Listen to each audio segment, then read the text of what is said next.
News ఏపీలో ఫ్లెక్సీల వివాదం అలజడి సృష్టిస్తోందన్నారు వైసీపీ ఎమ్మెల్సీ వరదు కళ్యాణి.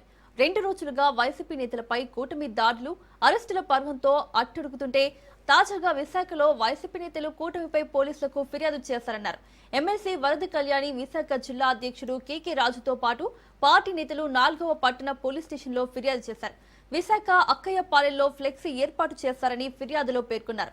కాగా ఆ ఫ్లెక్సీని తొలగించారని, వారిని గుర్తించి చర్యలు తీసుకోవాలని ఫిర్యాదులో పేర్కొన్నారు.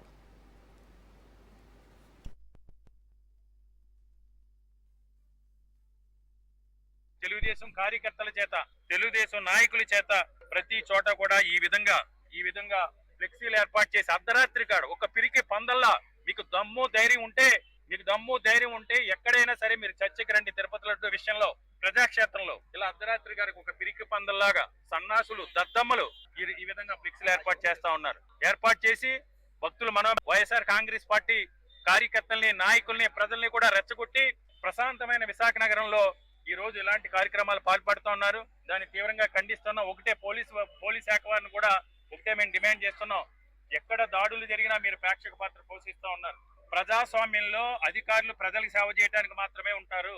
అధికార పక్షం రక్షించాలి ప్రజల్ని. ఇలాంటివి జరగకుండా చూడాల్సింది పోయి వాళ్ళే రెచ్చగొట్టి వాళ్ళే శాంతి భద్రతలు విఘాతం చేస్తూ ఉంటే ఇంకేంటి దీని పరిస్థితి? తక్షణమే మేము కోరుకుంటున్నాం, గవర్నర్ గారు దీని మీద జోక్యం చేసుకోవాలి. రాష్ట్రపతి పాలన ఈ రాష్ట్రంలో విధించాల్సిన అవసరం ఉంది అని తెలియజేస్తూ ఉన్నాను. ఇలాంటి తప్పుడు పనులకి మేము ఎప్పటికి కూడా ఊరుకోము. ఖచ్చితంగా ఇలాంటి ఫ్లెక్సీలన్నీ తొలగించాలి, ప్రజలను మభ్యపెట్టే పని మానుకోవాలని తెలియజేస్తూ ఉన్నాను. ఇప్పటికే ఈ దాడులు ఆపండి, ఈ రాష్ట్రంలో శాంతి భద్రతలు నెలకొల్పనండి. ఎట్టి పరిస్థితుల్లో రాష్ట్రపతి పాలన